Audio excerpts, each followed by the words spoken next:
Hello and welcome to Devil's Advocate. What does the World Chess Championship mean to Vishwanathan Anand? That's one of the issues I shall raise today with the World Chess Champion himself. Well, Anand, what's the answer? What does it mean to you? Well, for me, it's the end of a long journey. The realization of a dream. I mean, when I started out playing chess as a kid, I just thought one day I should be world champion. Now, as a kid, you have no idea what that means.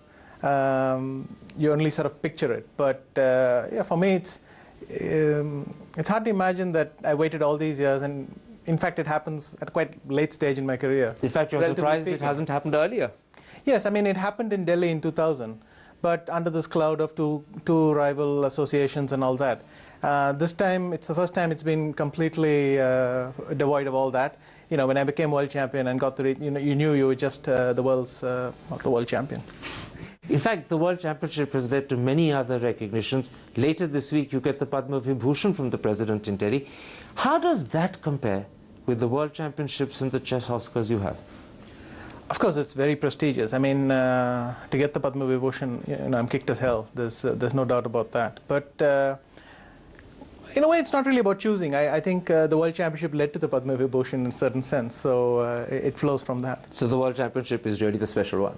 Definitely. Of course, you've got a lot of recognition, but the truth is in India, other than cricketers, most sportsmen tend to get ignored. And when people make that point, they're usually thinking of the way the T20 team was treated after it won the World Cup. Would you agree that other sports tend to get ignored or overshadowed? I think in India, cricket is a fact of life. You have to accept that. But my reception when I became world champion was spectacular, both times. In 2000 as well, we had this parade around Chennai. In 2007, I was received in Delhi in the airport by what seemed to me a huge mob of people. Then, I mean, really a lot of people came there. The same happened again in Chennai a few days later. I don't feel neglected in any way. I think you can always try to promote your sport better, but I don't really feel neglected or badly treated in any way. Not neglected, but let me put a comparison to you. You were given 25 lakhs by the Tamil Nadu government when you became World Chess Champion, and you got 10 lakhs more from the Chess Federation. In contrast, almost at the same time Yuvraj Singh hit 6 sixes, he got 1 crore from BCCI and another 80 lakhs as being part of the winning team. So you have a situation of 1 crore 80 lakhs versus 35 lakhs. Is that a fair differential? Again, what the state government did was very nice. And the central government. Now, if the BCCI, which is, again, it's the cricketing body, and if they do something, you know, that's between them. Again, you have wide differentials in prize money in various sports. I mean, I had my prize money as well. So, again, I don't really want to complain too much. It was, or in fact, complain at all. The World Championship, I mean, there might be other events, but the World Championship was very special, and I felt that even coming back. I mean, I really can't, for a few days I felt like a complete star here. But what about the fact that if you'd been a Russian, you'd have been lauded almost as Sachin Tendulkar is in India? Do you sometimes ever regret the fact that chess in India doesn't quite have the status and stature that it does in Russia? I think let's put it this way. I think if you compare chess when I started out and what it is today, then you can see the sea change that has happened. And you know, I'm pretty proud that in some way I've contributed to that. But I think it's up to me also now to build that up from where we are. You have to build chess as a mass sport in India. That's why we are very keen to get into this, to get the Mind Champions Academy out to more and more states. We have already something like 5,000 schools. Last year, about 150,000 students took part in this competition. But you've got to build these numbers. Success just won't appear. You have to build these numbers. And potentially, we're building a huge chess fan base. I mean, the idea is also partly academic. We're introducing in schools to develop that. But the idea is you have to sort of build it up. Let's talk a little about chess in India, because actually India is the #1 chess playing country in Asia, and it has 17 grandmasters. Do Indians have a special affinity for chess? I think so. I think if you look at our sporting performance, it's really in very, very few areas. But chess is one sport where we seem to have taken to it naturally. And at the youth level championships, I mean, nowadays we have under 12, under 14, under 16. At every level it happens. Why have we taken to it naturally? Is it genetic, or is it some sort of special affinity, like our affinity for maths and information technology? It could be a bit of that. I mean, it's very difficult to pinpoint reasons. Could be a bit of that, could be simply by dint of numbers. But I think when India takes to something, it really goes into it big time. And I mean, if you get huge, the numbers went up 10, 15 times in lots of school competitions from when I was playing to maybe a decade later. So do you see a chess renaissance happening in India sometime soon? Definitely. I think it's going forward. I think it's important to keep promoting the game and not keep on focusing on what could be. But you sort of work hard, try and popularize the game at every chance. But you have to acknowledge, chess has come a long way. The problem actually is popularizing it, because for most people, chess seems to be a forbidding game, a cerebral game, almost an intimidating game. Is it a prisoner of its own image? To some degree, yes. I mean, a lot of people feel intimidated by chess. But once they come into contact, they realize it's just a game like any other. You play it, you try to outfox your opponent. I think that's what you do in every sport. There isn't that much going on, and it's a fairly simple game. Of course, there's a lot of complexity hidden behind it, but it is a basically simple game. It's something people at any age can pick up very easily, and in fact, that's one of the reasons kids tend to pick it up very easily. How much of the game is actually the mental toughness of the player, and how much of it is psychology? Psychology plays a big part, but I always say psychology will only be a differentiator when the players are of equal technical strength. So if you keep working hard, you will generally not encounter the problems with psychology and all that till you meet a rival of equal stature. It's only at the highest levels that psychology starts to become a big differentiator, because both players have done all the technical work. They're approximately matched in most areas. And that's when psychology plays a big part. When you say psychology, do you mean that's when they psych each other? Basically. That's when all the mind games happen, the idea of getting into your opponent's skin and sort of bringing out the mistakes, really sort of bringing out your opponent's deeper weaknesses. So, things like nervousness, the ability, the tendency to crack under pressure, all that come when you've been at a lot of pressure for long. But you have to build up the pressure both at the board and off it. So how do you protect yourself from the mental games that your opponent is obviously trying to play with you?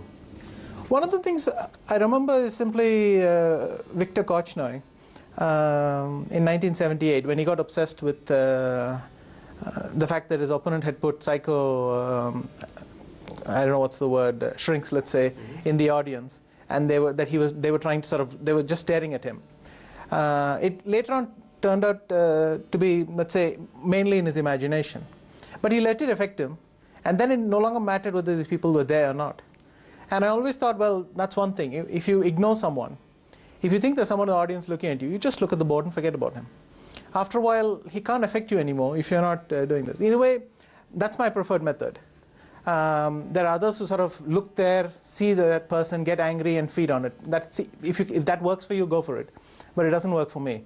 My thing is, I like to sort of block out everything I don't want to deal with and try to just focus on the board. Sometimes, if there's someone you really dislike, then when you play them, you get sort of an extra motivation, just thinking of what it's like to beat them or something like that. But that's as far as it goes. I mean, in general, I try to block someone. But dislike can be a motivation. It can actually push you to want to beat them. Yeah, definitely. And it also helps you concentrate much more. When I play someone I dislike, you really don't want to make a mistake, and then your mind hardly ever wanders. Now you've got a big match coming up in October when you have to defend your World Championship. KRAMNIK has challenged you. Do you dislike him enough to want to beat him? I think as the match goes along, these feelings will inevitably surface. I think at the moment we're both sort of not going down that road yet. But I'm sure as the match comes along, we will start to feel it. But you're not going down that road, but he's spent a lot of time taunting you. He says publicly that he's only allowed you to borrow, or he's lent the World Championship to you. Yes, he went down this road for a week. I replied, and then the matter just died. And as far as I know, neither of us has spoken much about that thing. I think probably it'll just surface again in July, August. Something else that he said is that there's a difference between winning a championship at a tournament and winning it in a match. In 2007, you won it in a tournament. In 2008, you're going to have to defend it at a match. Will that make it more difficult for you? I think, again, it comes down to what I said earlier. If, I mean, my own tendency is just to ignore him and to think, well, that's what he would say. I mean, what else is he going to say? He didn't win the tournament. So, and leave it at that. But once the match starts, clearly these sort of things you have to sort of make sure that they're not affecting you. But my own response to that is the winner can, say anything he wants after the match. And I think the loser will have lost interest in this topic.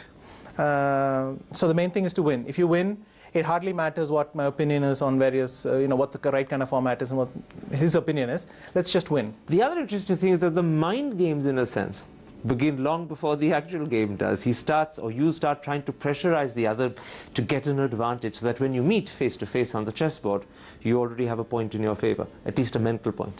Yes, I think it's very important that you don't let your opponent impose a style of play on you. But part of that begins when mentally. If you sort of, at the chessboard, you sort of start blinking every time he challenges you, then in a certain sense you're withdrawing. And that's very important to avoid. Now, even if that strategy has some short-term success, over the course of a match, you will have problems with that sort of approach. So it's very important to put the pressure on your opponent. Some of that is getting your opponent in unfamiliar territory. But some of that is also simply body language, showing confidence, showing that you're not affected by all sorts of interviews and remarks like that. You just have to ignore these things. Let's take a break at that point, and I want to come back after the break and talk about where do you get that confidence from, and how do you compare yourself to the great chess players of our time. That's in a moment. See you after this.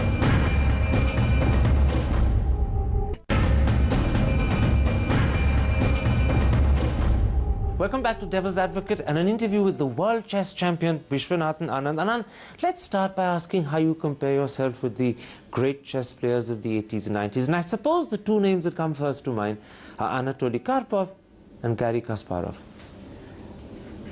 It's very funny for me to compare myself with them because for the 90s they were my contemporaries, but in the 80s they were just people I looked up to, and I couldn't associate myself with them in any way. I mean, I grew up studying Karpov's games, for instance. I had this collection of Karpov's best games. Even with someone like Tal, let's say, when I met him, it had an unnerving experience because for me he was just someone up there. Or when I met Fischer a couple of years ago. But I think it's very difficult to see yourself objectively. I hardly ever compare myself directly. You know, one of the things you said which struck my attention was just after you won the World Chess Championship in October, you said, beating Kasparov will be a nice challenge. I think now, I sort of wonder what it would be like. I mean, in '95, I played a match against him. But it's amazing that in the next 10 years, we were so close to each other. I mean, I was always second or third in the rankings, most of the time second. He was first for this entire period. And we just never played each other. I think it would be very interesting, especially after he retired.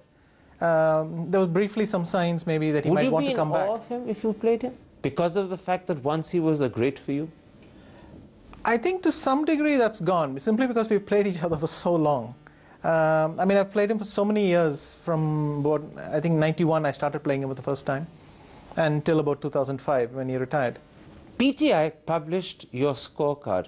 I'm not sure if they're accurate about it, but they said that you'd played 78 matches with each other, both classical chess and rapid chess, of which you'd won 8 and he'd won 27. It is pretty one-sided. I mean, he built up a huge score round about the time from '92. The match obviously sort of expanded it a bit till about '99. After that, it's not even so bad, but in general, when you have such a score, it's better not to try and explain it. But I think I could do a very good job now. I mean, nowadays, especially from about 2005, and I felt more or less that I could confront him. Of course, he's a great player, and I would even hesitate to say that I'm any sort of favorite, but I think I could face him now. Just right to say that one of the advantages perhaps people like Karpov and Kasparov have over you is that they are products of the Soviet system of rigorous institutional training. Yours is much more intuitively learned. Would you accept that you've learned it yourself, but you might have been a more rigorous player had you gone through that mill that they've been through? It's possible. I mean, as they say, you know, if my uncle had been a woman, he'd be my aunt. She'd be my aunt. Of course, I would simply have been a different person. And then it's like one of these science fiction questions: what would I have been in another universe or something? I mean, I think I was right to start working with the Soviets very early, like around about 91, when I was going to play Karpov. I just said, okay, somehow you have to learn from these guys. I did a lot of work with Gurevich and Yusupov and Ubilava and people like this. And therefore, I think I learned a lot of their techniques. Over the years interacting with them, I no longer feel that they're such a mystery. But of course, in the 80s, they were head and shoulders above the rest. So you really had to work with them. And if I had grown up there, it would have turned out quite differently, I'm sure. You're 38 today. And I noticed that the chess world seems to be getting younger and younger. You apparently even have grandmasters who've become grandmasters at 12 or 13. How do you get the motivation to keep carrying on? It's basically, I would say I enjoy chess. I enjoy the tournament circuit and the challenge that comes from going to tournaments. But also I think I'm just curious. I'm curious to see how long it can go. Chess is getting more and more interesting. The last few years we have lots of young players coming along. And that sort of livens it up. When you say you're curious to see how long you can go, in a sense, are you curious to see how long you can keep playing at this rate? Are you, in a sense, testing yourself? Yes, I mean, there's a certain... Okay, you know, once you won the World Championship, once you won many events, you're slightly more relaxed about legacy and that kind of issue.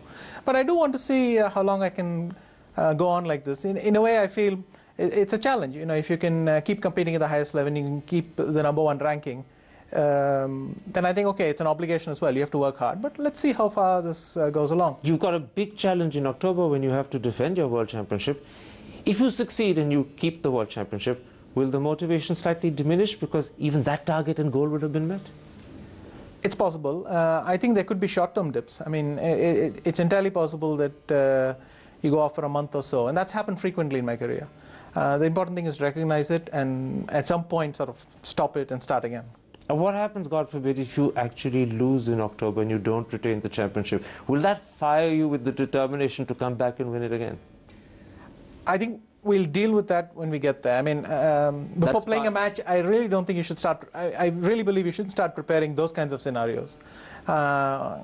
If it happens, it happens. But I'm going to give it my best shot and make sure it doesn't. This is where the toughness of a chess player comes. You just simply block out things that you don't want to think about and talk about. Yes, very much. A lot of tournament chess is simply blocking out everything you don't want to think about. But one day, competitive chess will no longer hold the appeal for you that it does today. Then what? I don't know. There are lots of interesting things. I mean, I could find more time with my hobbies. I would still, I think, enjoy chess both just as a spectator. I would continue to do things with the academy I mentioned. And I would pursue my hobbies, do other things. But I don't think I'll ever disconnect from chess completely. Kasparov went into politics. Might you consider politics yourself? No. I think that I can roll out pretty before the no. Was the a bit of hesitation? No, it was really looking for the right word. But I decided eventually no would do. So. You wouldn't be tempted into politics at all? No. Politics, I think you can count me out right now. Writing books? Perhaps. Writing books. I mean, there are many other things. I am simply open to them. But again, at the moment, I think it's very difficult to imagine these things. When you get there, then you'll have to deal with it. But it's very difficult to prepare for these things. I cannot really see my life without chess as a very, very big part of it. What would I do the whole year without being able to prepare for the next tournament? I really don't know how to deal with that. Well, good luck for October. Thanks a lot.